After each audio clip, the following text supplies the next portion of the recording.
The morning sun peeked through the curtains as Maya woke up with a wide grin on her face. Today was special. It wasn't just any ordinary Saturday. It was the day she had been dreaming about for weeks. Her mom, Lisa, promised they would visit Sparkle World Amusement Park, the most exciting place in town. Maya could already picture herself screaming with joy on roller coasters, munching on cotton candy, and meeting her favorite cartoon characters. She jumped out of bed, her curly pigtails bouncing as she threw on her favorite pink sneakers, the ones with glittery laces that made her feel like a superhero. Lisa smiled at her daughter's excitement. Life hadn't always been easy for them, but moments like this reminded her how much happiness simple things could bring. They packed snacks, sunscreen, and Maya's beloved stuffed bunny named Mr. Whiskers. As they drove to the park, Maya pressed her nose against the car window, pointing out every colorful billboard advertising Sparkle World's newest rides. "Mom, do you think we'll see the Princess Castle?" she asked, her big brown eyes sparkling with anticipation. Lisa chuckled softly and nodded. "Of course, sweetheart.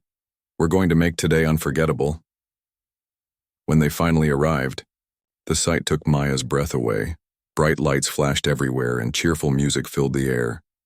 Families laughed and chattered as they lined up to enter the park. Giant balloons bobbed above the crowd and the smell of popcorn wafted toward them. Maya tugged at her mom's hand, eager to join the fun. But as they approached the entrance gate, something unexpected happened. A tall security guard stepped forward, blocking their way. "Excuse me, ma'am," he said sternly, looking down at Maya's shoes. "I'm sorry, but we can't allow those inside." Lisa blinked in confusion. What's wrong with her shoes?" "They violate our dress code policy," the guard replied flatly, though his tone suggested there was more to it than that.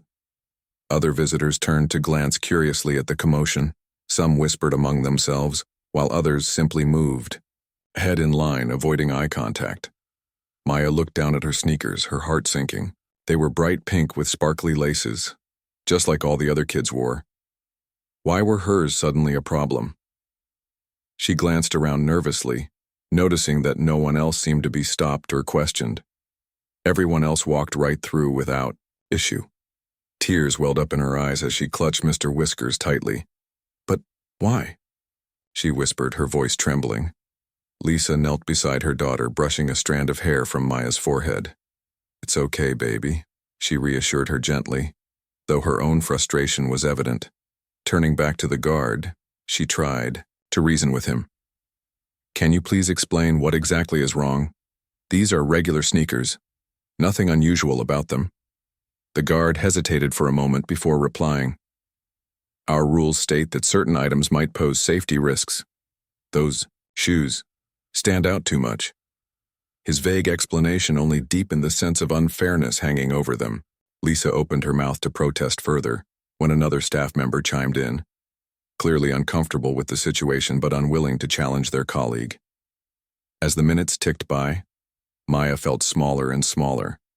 The happy buzz of the amusement park faded into the background, replaced by a heavy silence. She wanted so badly to run off and explore the rides, but now it felt like an impossible dream.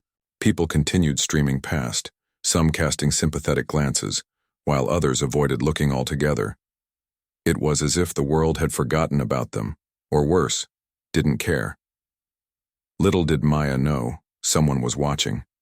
Someone who wouldn't let this moment pass unnoticed. And though the day had started with disappointment, it was far from over.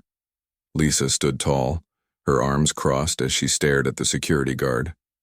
Her voice was calm but firm, demanding answers he clearly didn't want to give. "Stand out too? Much?" she repeated, incredulous. "What does that even mean? These are sneakers, just like every other kid here is wearing. Are you telling me pink isn't allowed in your park?" The guard shifted uncomfortably under her gaze, glancing briefly at his coworker for support. But instead of clarifying, they both fell silent, exchanging awkward looks. Lisa felt her frustration bubbling over. She couldn't believe what was happening.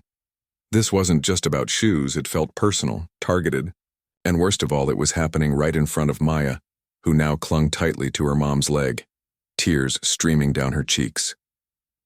Maya tried hard not to cry, but she couldn't stop herself. The joy she'd felt earlier had vanished, replaced by confusion and embarrassment. Why were people staring at them? Why wouldn't anyone help? She looked around, hoping someone would step in and say something, anything, to make this better. But most visitors simply walked past, pretending not to notice. Some whispered behind their hands or shot quick, disapproving glances at the guards before hurrying away. A few kids paused curiously, wondering why the little girl with the glittery pink sneakers wasn't being let in, but their parents quickly ushered them along. Lisa refused to back down. She pulled out her phone and dialed the number listed on the park's website for customer complaints. While waiting for someone to answer, she addressed the growing group of onlookers. "Does this seem fair to anyone?" she asked loudly, gesturing toward Maya. "My daughter did nothing wrong. Look at her shoes. They're no different from what everyone else is wearing. Does this look like a safety risk to you?" A murmur rippled through the crowd. Some nodded sympathetically, others avoided making eye contact. One woman holding a toddler stepped forward hesitantly. "I'm so sorry," she said softly. "This shouldn't be happening." Another man chimed in, shaking his head. "It's ridiculous, you should call the news." Despite the small show of solidarity, the guards remained unmoved. When Lisa finally got through to the park's hotline, she explained the situation, only to be met with vague promises of looking into it and being transferred from one department to another.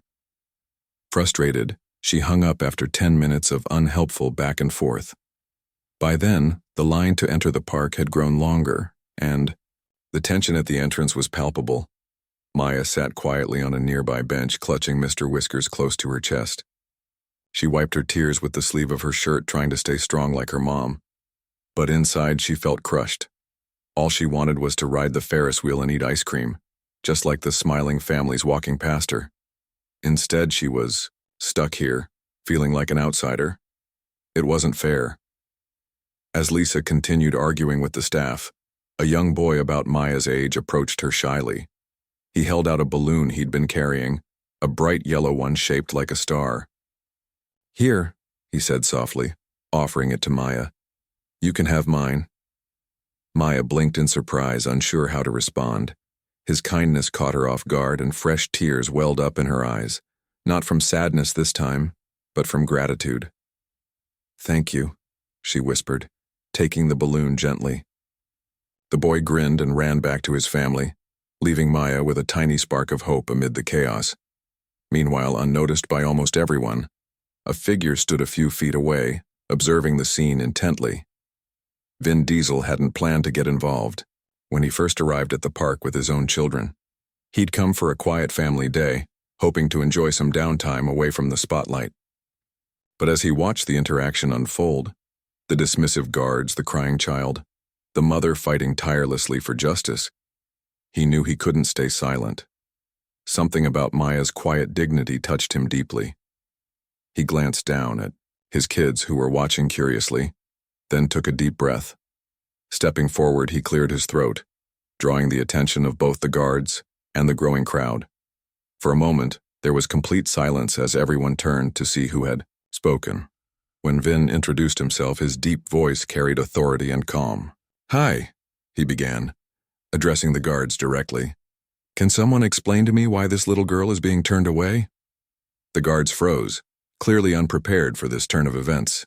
One of them stammered, "Sir, Vin raised an eyebrow, cutting him off. "Let's hear it.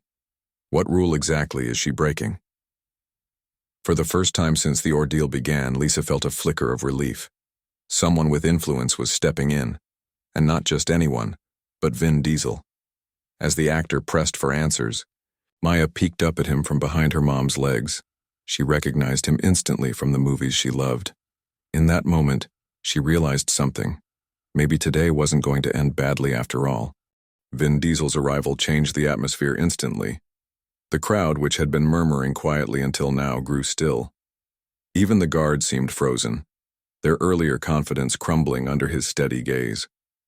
Vin stood tall, his muscular frame and commanding presence impossible to ignore. Yet there was something gentle in his tone as he addressed the situation, making it clear he wasn't there to intimidate, but to understand. "Let me get this straight," Vin said, his deep voice calm yet firm. "You're refusing entry to a child because of her shoes."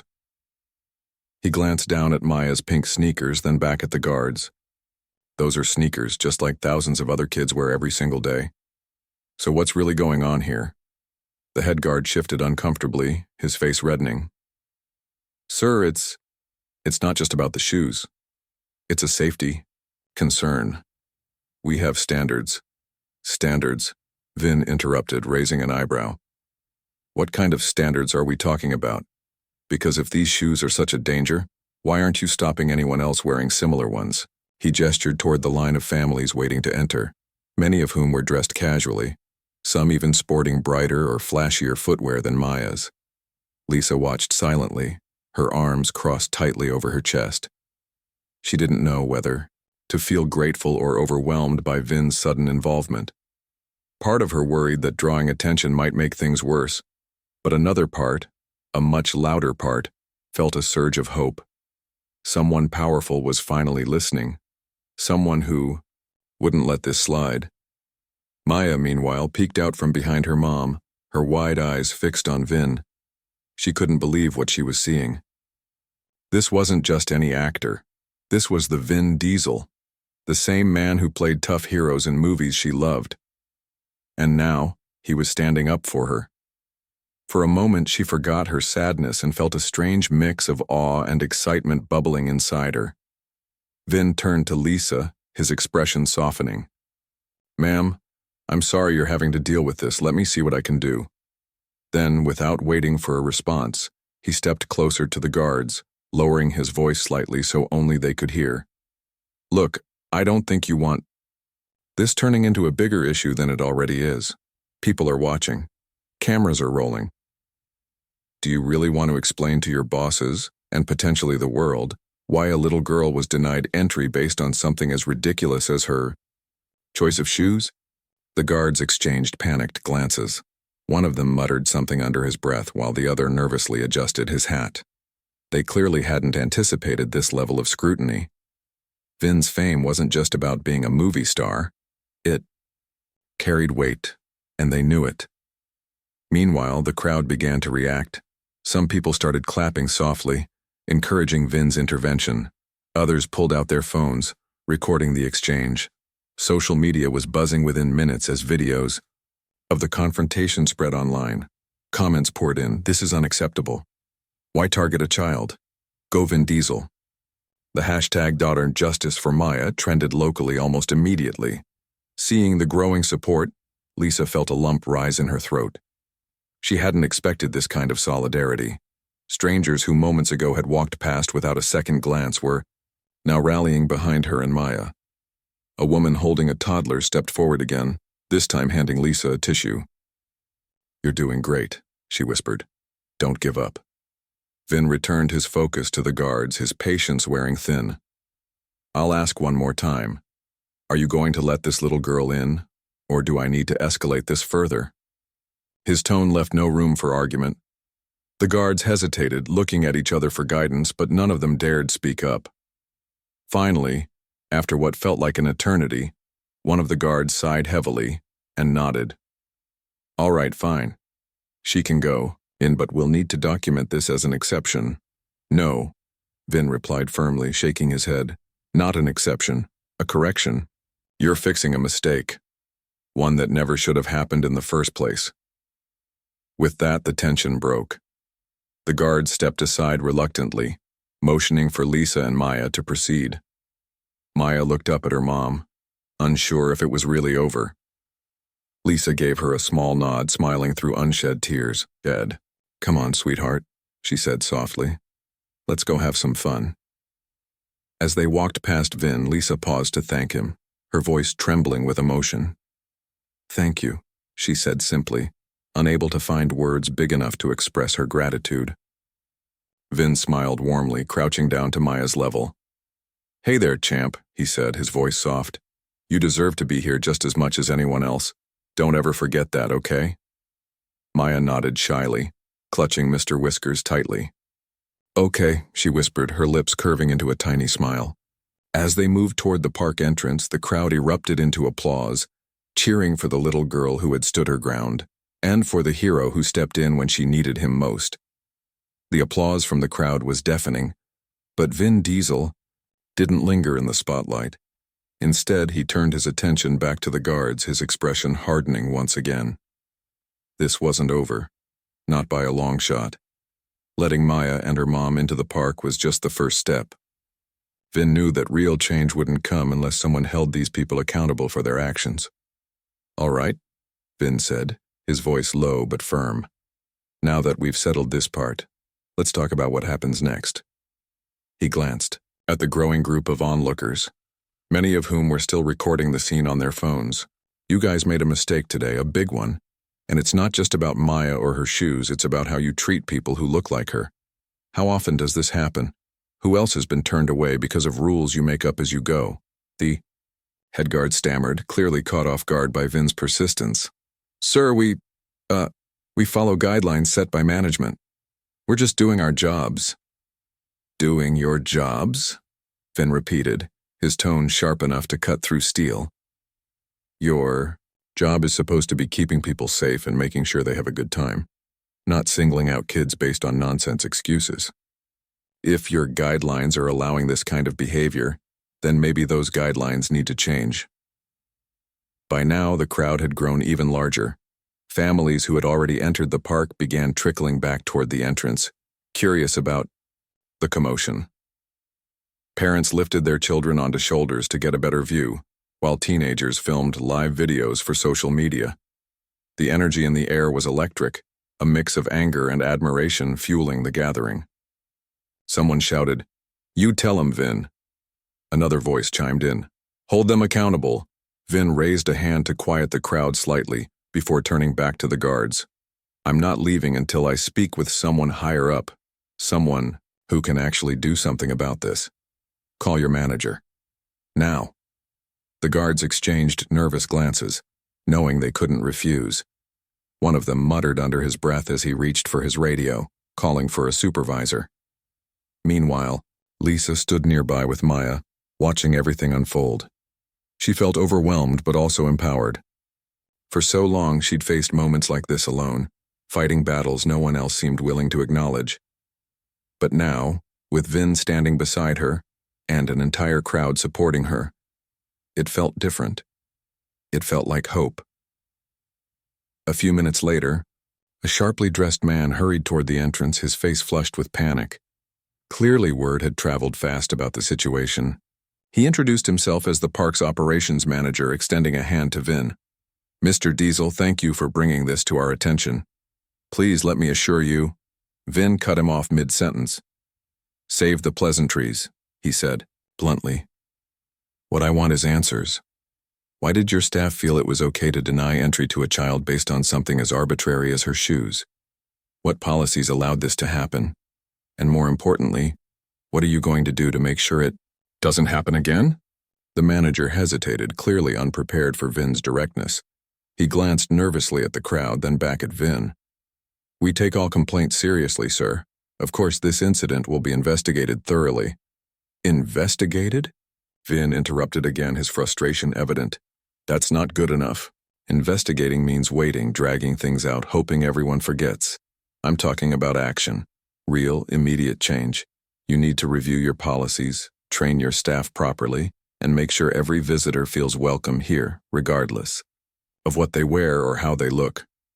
The manager nodded quickly, beads of sweat forming on his forehead. "Absolutely, Mr. Diesel. We'll implement new training programs right away. And rest assured, the staff involved in today's incident will be reprimanded accordingly." Vin studied him carefully, searching for sincerity in his words. Finally, he nodded. "Good. But don't think this ends here. I'll be keeping an eye on this place.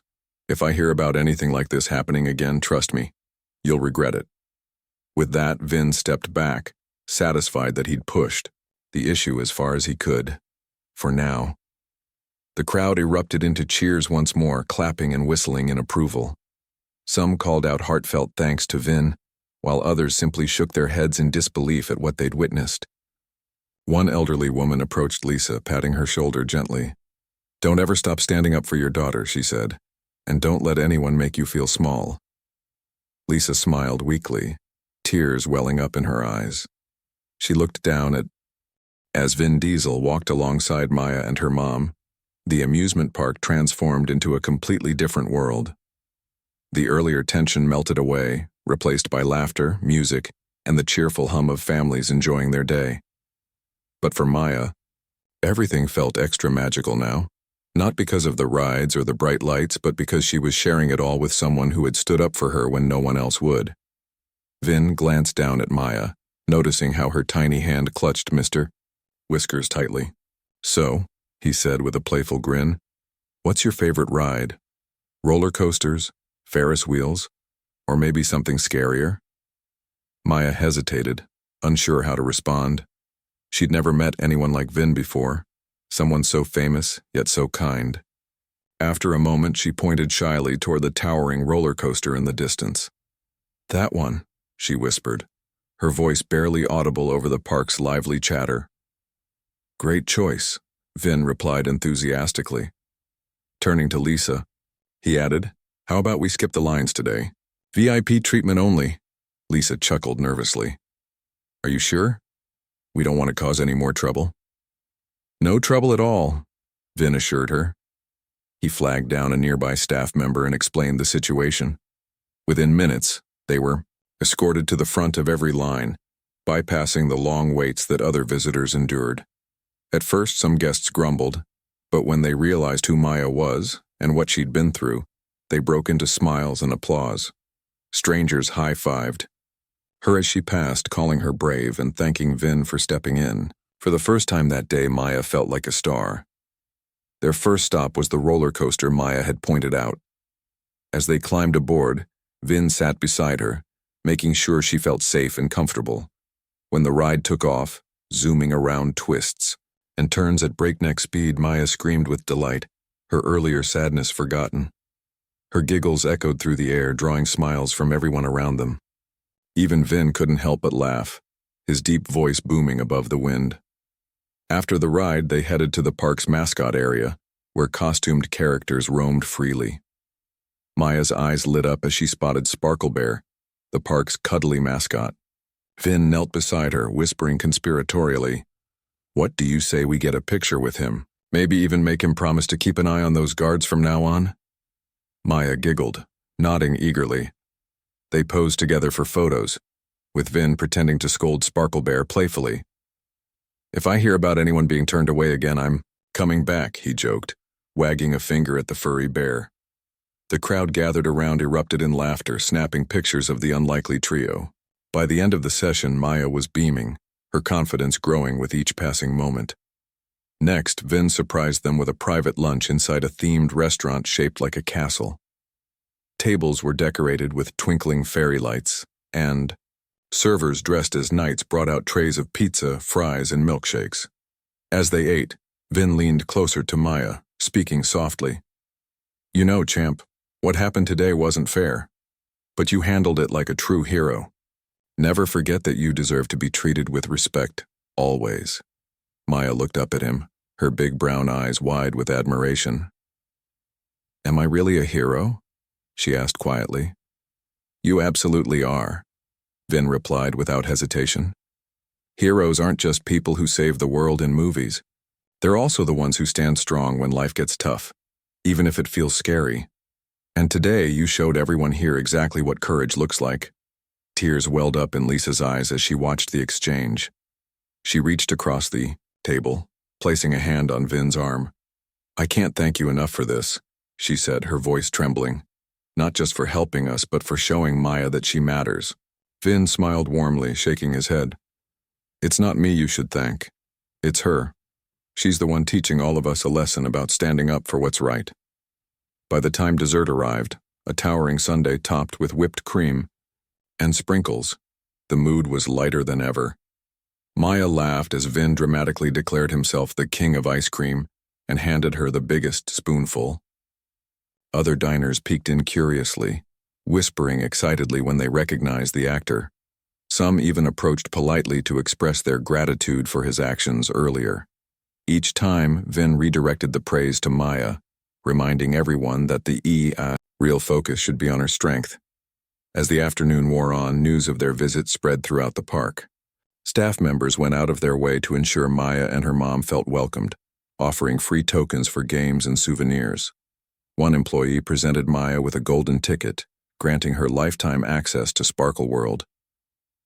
For bravery, he explained with a wink.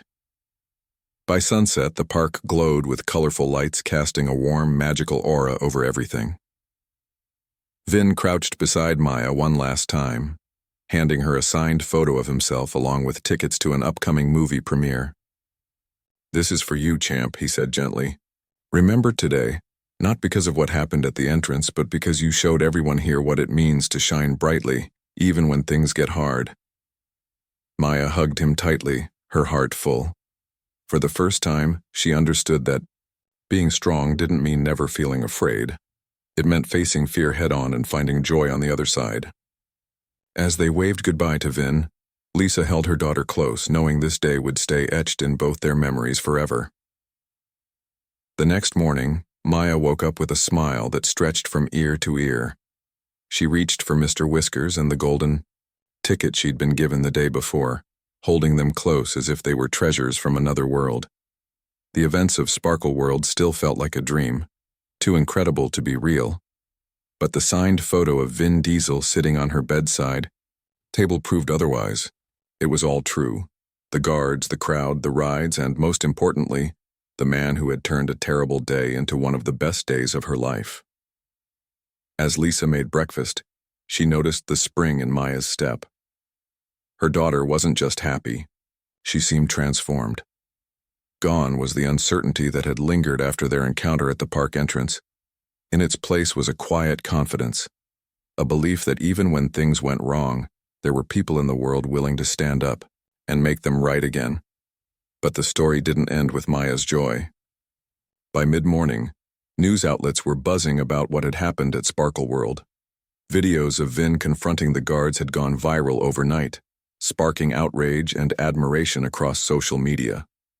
Hashtags like "Justice for Maya" and "Stand with Vin" trended globally, with millions chiming in to support the little girl and applaud Vin's actions.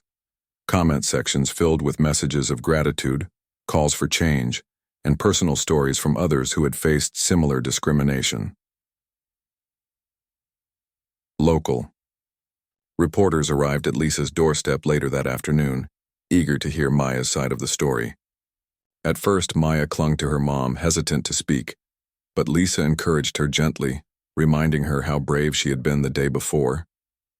Slowly, Maya began to share her experience, how excited she'd been to visit the park, how confused and hurt she felt when they were turned away, and how Vin's intervention had changed everything. Her words were simple but powerful, touching hearts everywhere. One reporter asked, "What do you think should happen now, Maya? What would make this better for other kids?" Maya thought for a moment, clutching Mr. Whiskers tightly. Then, in a soft but steady voice, she said, "I think everyone should be allowed to go to the park no matter what shoes they wear or how they look. Everyone deserves to have fun." Her answer brought tears to many eyes, including those of the reporters. Within hours, her interview aired on national television, further amplifying the conversation. People around the country, and even the world, were moved by her courage and wisdom far beyond her years. Meanwhile, Sparkle World scrambled to address the backlash. The amusement park issued a public apology, not only to Maya and her mom, but to anyone else who might have been treated unfairly. They announced plans to overhaul their policies, removing vague dress codes and implementing mandatory diversity training for staff. Additionally, they declared a day of inclusivity, offering free admission to underprivileged families and hosting workshops on combating bias. Vin Diesel continued to play an active role in pushing for change. Using his platform, he partnered with advocacy groups focused on racial equality and inclusivity. Together, they launched campaigns aimed at educating businesses about the importance of fairness and respect. He also shared Maya's story during interviews, emphasizing the need for systemic reforms in recreational spaces. "This isn't just about one little girl," he said passionately. "It's about ensuring that every child feels welcome wherever they go." Back home, Maya became something of a local celebrity. Neighbors stopped by to congratulate her, teachers praised her bravery at school, and classmates asked her to sign autographs. For a shy 8-year-old, it was overwhelming, but in the best possible way. Lisa watched proudly as her daughter navigated this newfound attention with grace, always remembering to thank Vin whenever anyone mentioned him. One evening, as they sat together watching one of Vin's movies, Maya turned to her mom. "Do you think I'll ever see him again?" she asked wistfully. Lisa smiled, brushing a strand of hair from Maya's face. "Maybe someday," she replied. In the weeks that followed, Maya's story became more than just a viral moment. It sparked a movement. People everywhere began sharing their own experiences of exclusion and discrimination, not just at amusement parks but in schools, workplaces, and public spaces. Sparkle World's apology and policy changes were a start, but the conversation quickly grew bigger than one park. Advocacy groups seized the opportunity to push for broader reforms, calling on businesses and institutions to adopt clear, inclusive guidelines that left no room for bias or unfair treatment. Vin Diesel remained deeply involved, using his fame to keep the momentum going. He partnered with organizations focused on racial justice and equality, organizing community events and fundraisers to support families who had faced similar challenges. One initiative, called Sparkle for All, aimed to provide free access to recreational spaces for underprivileged children, ensuring that cost or prejudice wouldn't prevent them from experiencing the joy Maya had almost been denied. Through social media, Vin encouraged his millions of followers to join the cause, urging them to speak out against injustice whenever they saw it. For Maya, life settled into a new rhythm. She was still the same playful, curious girl she'd always been, but now she carried an added sense of purpose. At school, her teacher invited her to share her story during a class discussion about fairness and kindness. Shy at first, Maya eventually found her voice, telling her classmates how standing up for yourself and having someone stand with you could make a difference. Her words inspired her peers, many of whom began noticing small acts of unfairness in their own lives and speaking up about them. One day, while walking home from school, Maya noticed a younger boy being teased by older kids for wearing mismatched socks. Remembering how she'd felt at Sparkle World, she approached the group and calmly told them to stop. "It doesn't matter what he's wearing," she said firmly. "He's still allowed to play." The bullies backed off, surprised by her boldness, and the boy looked up at her with wide, grateful eyes. That evening, Maya told her mom about the incident, beaming with pride. "I guess I'm getting brave like Vin," she joked. Lisa hugged her tightly, tears welling up in her eyes. "You've always been brave, sweetheart. You just needed to see it for yourself." The impact of Maya's story extended beyond individuals. It reached companies, too. Other amusement parks and entertainment venues reviewed their policies, making sure they were inclusive and transparent. Some even invited Maya and her mom to consult on new diversity initiatives, seeking their input on how to create welcoming environments for all guests. Though initially nervous about taking on such responsibility, Maya embraced the role, knowing it could help others avoid the pain she'd felt. Meanwhile, Vin stayed in touch, sending occasional messages of encouragement and updates on his advocacy work. For Maya's birthday, he mailed her a personalized video message along with tickets to another movie premiere. "To my favorite hero," he wrote in the accompanying note, "keep shining your light. You're changing the world." As the months passed, Maya began to understand the full weight of what had happened that day at Sparkle World. It wasn't just about her. It was about every child who might face unfairness because of how they looked, dressed, or spoke. She realized that her experience had given her a voice, one she could use to inspire others to stand tall. Even when things felt unfair, her newfound confidence didn't go unnoticed. Teachers praised her leadership skills, friends admired her courage, and strangers thanked her family for bringing attention to an issue that affected so many. Lisa marveled at how much her daughter had grown, not just in strength but in compassion. Maya wasn't just surviving adversity. She was thriving because of it. By the end of the year, Sparkle World hosted its first annual Day of Inclusivity, inviting Maya and her mom to cut the ceremonial ribbon. As fireworks lit up the sky and crowds cheered, Maya stood beside Vin, who had flown in to celebrate the occasion. Looking out at the sea of smiling faces, she felt a deep sense of gratitude, not just for herself but for everyone who had come together to turn a painful moment into something beautiful. That night, as Maya drifted off to sleep, she clutched Mr. Whiskers close, dreaming of bright lights, roller coasters, and heroes both big and small. Somewhere inside her, she knew this was only the beginning. The world was full of challenges, yes, but it was also full of people willing to fight for what was right. And thanks to Vin and to her own bravery, Maya now counted herself among them. Years passed, but Maya never forgot the lessons she learned that day at Sparkle World. What had started as a heartbreaking moment of rejection became a defining chapter in her life, a story of resilience, kindness, and the power of standing up for what was right.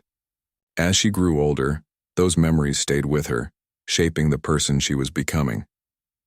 By the time Maya reached high school, she had earned a reputation as someone who spoke up, not just for herself, but for others. Whether it was defending a classmate from bullies or organizing fundraisers to help families in need, she carried the same courage Vin Diesel had shown her all those years ago. Her teachers often remarked on her leadership skills, saying she had a gift for inspiring people to do better and be better. And though Maya remained humble, she knew deep down that her actions mattered, just like Vin had told her they would.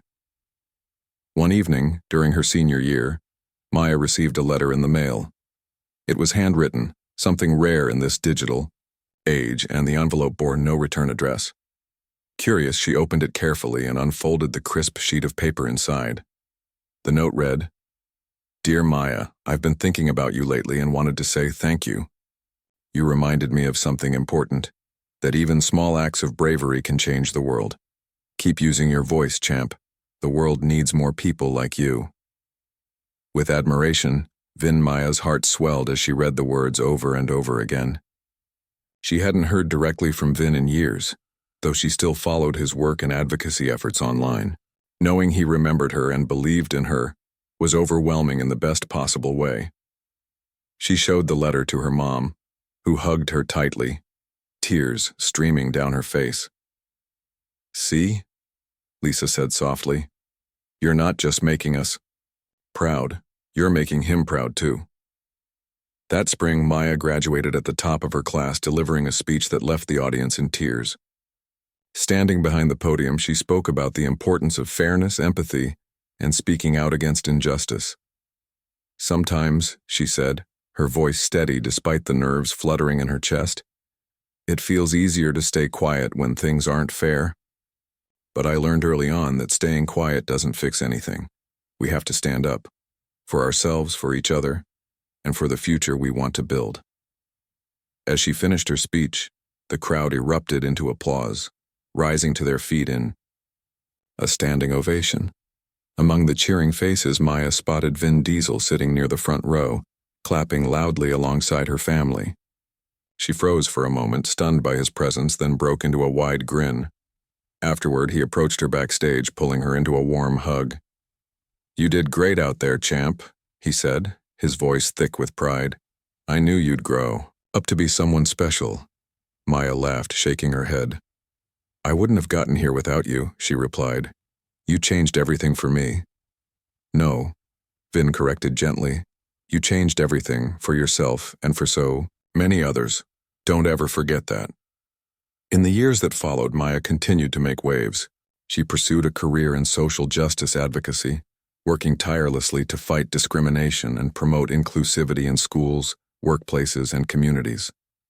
Her story inspired countless others to take action, proving that one voice, no matter how small, could spark meaningful change. Sparkle World remained a symbol of progress, hosting annual events dedicated to celebrating diversity and inclusion, with Maya frequently invited as a guest speaker. Looking back on her journey, Maya realized how far she'd come since that fateful day at the amusement park. What had once been a source of pain had become her greatest strength, a reminder that even in moments of darkness there was always hope.